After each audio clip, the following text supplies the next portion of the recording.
जैन मेहता बोलता है, मेरी दादी ने मुझे कहा था कि बेटा ये श्लोक का स्मरण करना, तो कोई मगर, मच्छ, दावानल, वर्णावल या कुछ भी रंग तरंग ज्वार भाटा तेरा कुछ भी बिगाड़ नहीं पाएगा। इसलिए मैं क्या कर रहा था, इसका स्मरण कर रहा था। संस्कार किसके? दादी के। काश बच्चों को भक्तामर सिखाई जाए, काश बच्चों को प्रतिक्रमण सिखाया जाए और प्रतिक्रमण अर्थ सहित सिखाया जाए। मैंने देखा है रायचूर के अंदर 5 साल की बच्ची को भी प्रतिक्रमण आता है। ये संस्कार किसके हैं? किसके? आपके? ये संस्कार हमारी माताओं के हैं कि बच्चों को इतना समय देकर वो प्रतिक्रमण सिखा रही है। मैं आज के दिन रायचूर की इन माताओं को तहे दिल से धन्यवाद देना चाहती हूँ, साधुवाद देना चाहती हूँ। निश्चित ही हमारी माताएं कोई एवंता को क्या कर रही है? अरे तैयार कर रही है। ये माँ का ही कर्तव्य है, ये माँ का ही फर्ज है और ये माँ का ही संस्कार है। सुना भी आपने 6 साल का बच्चा जो लड़के और लड़कियों के साथ खेल रहा था, अपनी क्रीड़ा में मस्त था और जैसे ही मुनि को आते हुए देखा, गेंद छोड़ दी और बच्चा भागता हुआ मुनि के पास पहुंचा और पहुंचकर वंदन करता है, नमन करता है और कहता है, आप इस घर से निकलकर इस घर में क्यों जा रहे हो? क्या चाहिए आपको? बड़े प्यार से, बड़े वात्सल्य से सर पर हाथ फिराते हुए प्रभु गौतम ने कहा, वत्स, मैं किसके लिए जा रहा हूं? भिक्षाचरी के लिए जा रहा हूं, गोचरे के लिए जा रहा हूं। अरे आप चलो मेरे घर पर, मेरी मां आपको विप्लम, अस्नम, पाणम, खायमम, सायमम बहुत सारा क्या कर देगी? बहरा देगी। प्रभु ने उसकी उंगली पकड़ी और कहां चले गए? उस बालक के घर, पोलासपुर नगर, उस राजा का घर, महल। रानी श्रीदेवी ने जब देखा प्रभु गौतम को लेकर मेरा बालक आ रहा है, हर्षित हुई, तुष्टित हुई, प्रसन्न हुई, मुस्कुराई। जितना प्रभु को चाहिए था और जितना दे सकती थी, भावों के साथ, श्रद्धा के साथ, आस्था के साथ बहराया।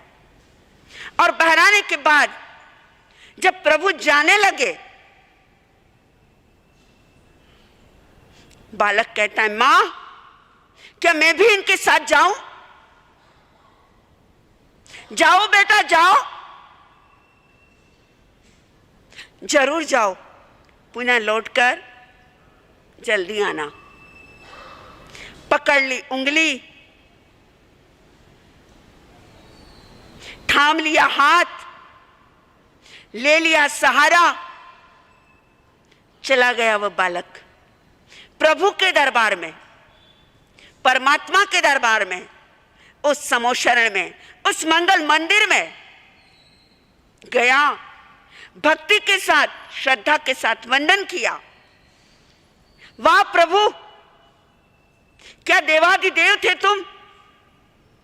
क्या तुम्हारी दृष्टि थी? क्या तुम्हारा ज्ञान था? एक नन्हे मुन्ने दूध में बालक को भी प्रभु ने उपदेश दिया। वह उपदेश ही नहीं था, वह वरदान था।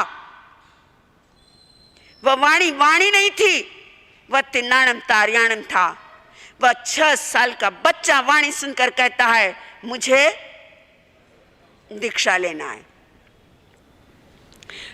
और दीक्षा की बात सुनकर प्रभु ने तो वही शब्द रिपीट किया, आहा स्वम देवाणु पिया मां परिवन्नम करे है। बच्चा लौटकर घर आया, मां से आज्ञा मांगी। मां ने हाथों में गेंद दी, जा बेटा खेल, अभी तेरा कौन सा समय नहीं है? दीक्षा का समय नहीं है। बच्चा कहता है, मां मुझे दीक्षा लेना है। घटना बहुत लंबी है, लेकिन शॉर्ट एंड स्वीट, मेरे पास उतना टाइम नहीं है।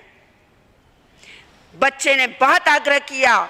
इतिहास कहता है आगम का प्रश्न था कि उसे एक दिन का क्या दिया? राज्य दिया। नन्ना मुन्ना बच्चा राजा बना और उसने कहा मेरी दीक्षा की तैयारी करो। 6 साल के उस बच्चे ने, उस एवंता ने क्या ली? दीक्षा ली। मैं एक बात पूछूं रायचूर वालों, क्या बचपन में दीक्षा देनी चाहिए या नहीं देनी चाहिए? बोलो। अरे बोल तो दो। देनी चाहिए? नहीं, क्यों? समझ आनी चाहिए। बहुत सही कहा आपने कि समझ आनी चाहिए। और कई बार यहां तक भी देखा है और सुना है, लोग कहते हैं कि जब तक 18 साल का ना हो तब तक क्या नहीं देनी चाहिए? 18 साल का होना ये एक समझ का क्या है? लाइसेंस है। एक बच्चा, छोटा बच्चा, नादान बच्चा फिल्मों में काम कर सकता है। एक बच्चा गुंडा बन सकता है, एक बच्चा बदमाश बन सकता है, एक बच्चा चोर बन सकता है, एक बच्चा फिल्मों में काम कर सकता है, एक बच्चा इंग्लिश चैनल पार कर सकता है, एक बच्चा ओलंपिक में भाग ले सकता है। दर्द इस बात का है कि एक बच्चा बचपन में क्या नहीं ले सकता है? दीक्षा नहीं ले सकता। चोर बनने के लिए लाइसेंस की जरूरत नहीं, फिल्मों में जाने के लिए लाइसेंस की जरूरत नहीं, ओलंपिक में जाने के लिए लाइसेंस की जरूरत नहीं, और एक धर्म करने के लिए, एक त्याग करने के लिए, एक संयम लेने के लिए हमें किसकी जरूरत है? अरे लाइसेंस की जरूरत है। अरे संत ज्ञानेश्वर बचपन में जब साधु बनता है, 6 साल की उम्र के अंदर ज्ञानेश्वरी लिख देता है। जगत गुरु शंकराचार्य बचपन के अंदर जब साधु बनते हैं, 10 साल की उम्र के अंदर वेदों के ऊपर ऋचा लिख देते हैं। दादा जिनदत्त सूरी 6 साल की उम्र में दीक्षा लेते हैं, 7 साल की उम्र के अंदर आचार्य बन जाते हैं। दादा जिन चंद्र सूरी 5 साल की उम्र के अंदर दीक्षा लेते हैं, 7 साल की उम्र के अंदर आचार्य पद को पा लेते हैं। आचार्य आनंद 13 साल की उम्र के अंदर दीक्षा लेता है और 30 साल की उम्र के अंदर क्या पा लेता है? अरे पद पा लेता है। मेरी गुरुनी श्रद्धेय महालक्ष्मी श्री कमलावती जी महाराज 7 साल की उम्र के अंदर जिन्होंने क्या ली थी? अरे दीक्षा ली थी। एक एक बच्चा जो बचपन में दीक्षा लेता है वह क्या बनाता है? इतिहास बनाता है। वह बच्चा नन्ना मुन्ना दूध मुहा बच्चा जिसकी होठों की लाली नहीं सूखी थी और जिसके दूध के दांत नहीं गए थे, इतना छोटा बच्चा जब साधु बन गया, जब त्यागी बन गया, जब वैरागी बन गया। कल भी आपने देखा होगा फैंसी ड्रेस के अंदर छोटे छोटे बच्चे, प्यारे प्यारे बच्चे, नन्हे मुन्ने बच्चे जब संत बनकर आए, कैसा लग रहा था? आपको अच्छा लग रहा था कि नहीं? कई माताएं कह रही थी महाराज साहब इतने अच्छे लग रहे थे बच्चे साधु वेश के अंदर, काश अच्छे लग रहे थे तो एक को तो क्या कर दो। हमारे पवन जी जब रोज कार्यक्रम के बाद एंकरिंग करते हैं या संचालन करते हैं या पीछे से आउट ऑफ थैंक्स बोलते हैं, रोज सोचती हूँ कभी कभी वो बोलते बोलते उनकी गाड़ी ट्रैक से ये हो जाती है। तो मैंने सोचा कि एक दिन अगर वह गलती से बोल दे कि थाना 6 की जगह, रोज ध्यान से सुनती हूं कि भाई वे थाना 6 बोले और मैं क्या बोलूं? हर्ष हर्ष बोलो, अरे जय जय। लेकिन पिछले 49 डेज में कितने हुए? आज चतुर्मास बैठे, उन 50 दिन में आज तक हमारे पवन जी ने यह गलती नहीं की। वाह क्या बात कही। हमारे सज्जन राज साहब ने उधर इशारा कर दिया, महाराज साहब अरे आपके यहां पर कोई झोली फैलाता है, पैसा मांगता है, संत आते हैं पात्र फैलाते हैं, पात्र रखते हैं, तो आप उसमें क्या बहराते हो? काजू दाग बादाम पिस्ता मिठाई। आओ मैं तो आपके सामने अपनी झोली फैलाती हूं कि कौन दे दो। था एक चतुर्मास के अंदर 2 वैरागी ने क्या हो गई? तैयार हो गई ना। 2004 का चतुर्मास जलगांव किया, एक चतुर्मास के अंदर 2 वैरागी ने तैयार हो गई। 2003 का चतुर्मास खार मुंबई में किया, एक चतुर्मास के अंदर 2 वैरागिनी क्या हो गई, तैयार हो गई।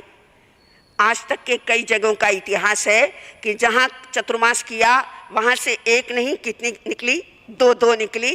तो यहां पर भी कितनी निकलेगी, बोलो? 1 पर 1, आप 7 बोलो, 8 क्या कर लेंगे, हम कर लेंगे 1 पर 1 फ्री। तो वो बच्चे ने दीक्षा ली और दीक्षा लेकर साधु बना, संतों के साथ शारीरिक कार्य के लिए निवृत्त होने के लिए गया। बच्चे तो बच्चे होते हैं, बच्चे तो भगवान होते हैं, बच्चे तो बच्चे होते हैं, बच्चे तो दिल के सच्चे होते हैं, बच्चे बच्चे होते हैं जिनकी आंखों में कोई सपने नहीं होते, बच्चे बच्चे होते हैं जो नेक दिल वाले होते हैं। उस नन्हे मुन्ने बच्चे ने एक पानी की पाल बांध ली, पानी रोक लिया और पानी के अंदर क्या छोड़ दी, एवंता मुनिवर नाव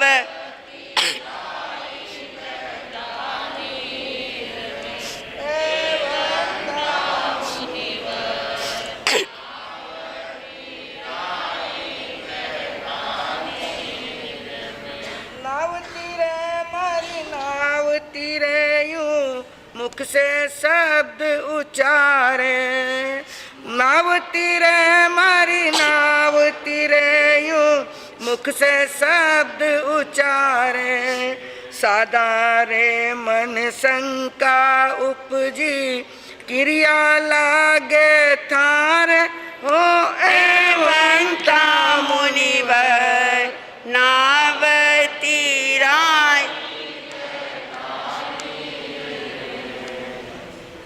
कितना सुंदर, कितना भावपूर्ण और कितना भक्तिपूर्ण और कितना सहज और कितना सरल। साधु वही है जो सहज है, साधु वही है जो सरल है, साधु वही है जो निष्कपट है, साधु वही है जो निश्चल है, साधु वही है जिसके मन के अंदर कोई मेल नहीं है। बोल पड़ा वह बच्चा, मेरी नाव तिरे। संत कहते हैं अरे प्रभु भी कितने लोभी है, लालची है। अरे क्यों प्रभु ने बच्चे को दीक्षा दी?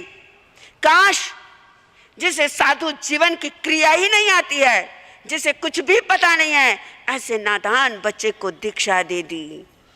प्रभु के पास लाकर मुलजिम के रूप में उस नन्हे मुन्ने संत को, बालक को खड़ा कर दिया। आज इसे किसका लगा है? दोष लगा है, इसे प्रायश्चित आएगा। परमात्मा देख रहे हैं। शिकवा और शिकायतों का एक रजिस्टर। हम भी कई बार शिकवा और शिकायत करते हैं, ये संत ऐसे हैं, वे संत ऐसे हैं। अरे वी आछा ने वी खोटा वी भोगे वारो, वी आछा ने वी खोटा वी भोगे वारो, वे यू की दो वेंडा जीवन गवायो थे थारो। अरे उन्होंने जो किया उनके कर्म वह भोगेंगे, लेकिन उनकी क्रिया देखकर प्लीज आप तो मत कल्पो, आप अपनी आत्मा को परेशान मत करो। अरे मैं नहीं कह रही हूं महावीर कहकर गए। अरे तुम क्यों निंदा कर रहे हो, क्यों आलोचना कर रहे हो? अरे जिसकी तुम निंदा कर रहे हो, आलोचना कर रहे हो, यह तो तुम्हारे पहले कहां चला जाएगा? अरे मुक्ति चला जाएगा। इसे केवल ज्ञान और केवल दर्शन मिलेगा। अरे कर लो इसकी सेवा, पा जाओगे तुम भी मुक्ति। इतिहास कहता है, आगम कहता है, अंतकृत दशांग सूत्र कहता है, इरिया वयम करते करते, कौन सा पाठ? इरिया वयम करते करते, 12 विराधनाओं की आलोचना करते करते उस एवंता मुनि ने क्या पाया? केवल ज्ञान और केवल दर्शन पाया। धन्य होगा वह दिन, धन्य होगा वह समय, धन्य होगा वह पल जिस दिन हम भी इरिया वयम करते करते, गमना गमन की आलोचना करते करते, अपनी 12 विराधनाओं की आलोचना करते करते हमें भी क्या मिल जाए? बोलो, केवल ज्ञान और केवल दर्शन मिल जाए। इस कलयुग में, इस पंचमारे में यहां तो संभव नहीं, लेकिन परमात्मा से जब प्रतिक्रमण करो, जब सुबह उठो, यही प्रार्थना करना, प्रभु मेरा अगला जन्म कहां हो? महाविद्या में जन्म हो, 8 साल की मेरी उम्र हो, तेरा दरबार हो और मैं दीक्षा ले लूं और मुझे क्या मिल जाए? मुक्ति मिल जाए। मैं आप सभी के लिए, अपने लिए इस मंच की ओर से यही शुभकामना करती हूँ। परवरदिगार से, परमात्मा से, महाविद्या में बैठे हुए उन श्रीमिंदर स्वामी से यही मांगती हूँ, हे परमात्मा मेरा अगला जन्म महाविद्या में हो। 8 साल की उम्र में मैं भी वापस दीक्षा लूं और दीक्षा लेकर मुझे भी केवल ज्ञान और केवल दर्शन मिल जाए। घड़ी करे ये कितने बज गए? 10 बज गए। लड़कियों के द्वारा, बच्चों के द्वारा आज त्यागवीर जम्बू का एक सुंदर नाटक तैयार किया गया है। तो आइए वह नाटक आपके सामने पेश हो। उसके पहले कुछ सूचनाएं मैं मंच के द्वारा दे दूं, उसके बाद आज के प्रवचन को यहीं पूर्ण करूं। कल संवत्सरी है, अधिक से अधिक संख्या में उपवास करना, प्रवचन में आना, समय पर आगम सुनना। कल का सूत्र वांचन ठीक 8:30 बजे से शुरू हो जाएगा। 8:30 से 9:30 तक अंतकृत दशांग सूत्र का वांचन होगा। 9:30 से प्रवचन का प्रारंभ होगा। प्रवचन के पश्चात सारे पचकान वालों के प्रत्याख्यान होंगे, तपस्वियों का स्वागत होगा। उसके तुरंत साल भर में तुमने जितना पाप किया है, जाने या अनजाने में, प्रत्यक्ष या परोक्ष के अंदर, न चाहते हुए भी, न आत्मा को मानते हुए भी, मजबूरी में भी अगर कोई पाप किया है तो गुरु के सामने उन पापों की आलोचना करेंगे। आलोचना साल भर के अंदर ऐसी आलोचना करना है हमें 18 पाप की, 99 अतिचारों की, 25 मिथ्यात्व की, 14 सुमर्छिम की। जो भी पाप लगा है दिल के साथ, आत्मा के साथ, अधरों से नहीं, होठों से नहीं, कंठों से नहीं, इस हार्ट से, इस दिल से हम आलोचना करेंगे। मेरा रिक्वेस्ट है, आप प्रवचन ना सुनो तो चलेगा, मुझे मंजूर है, लेकिन मैं आपसे हाथ जोड़कर कहना चाहती हूं कि कल के दिन आप क्या सुनना। आज तक आपने आलोचना कैसी की है? समझदार है हमारे श्रावक, विज्ञ हमारे श्रावक, प्रबुद्ध हमारे श्रावक। महाराज साहब हम किताब से आलोचना कर लेंगे। यू आर रॉन्ग, गलत, आप गलती कर रहे हो।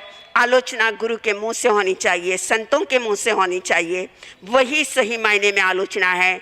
खुद ही बैठकर अगर आलोचना कर लोगे तो खुद ही भगवान बन जाओगे। फिर इन स्थानकों की और इन भवनों की आवश्यकता नहीं होगी, फिर इन चतुर्मासों की आवश्यकता नहीं होगी, फिर ये 700 किलोमीटर की जर्नी करने की हमें आवश्यकता नहीं होगी। जब चलकर आए हैं, जब पसीना बहा कर आए हैं, जब मिट्टी उड़ा कर आए हैं, तो मैं चाहूंगी कल आप सब परिवार आलोचना के लिए ठीक समय पर पहुंचे, अधिक से अधिक संख्या के अंदर पहुंचे।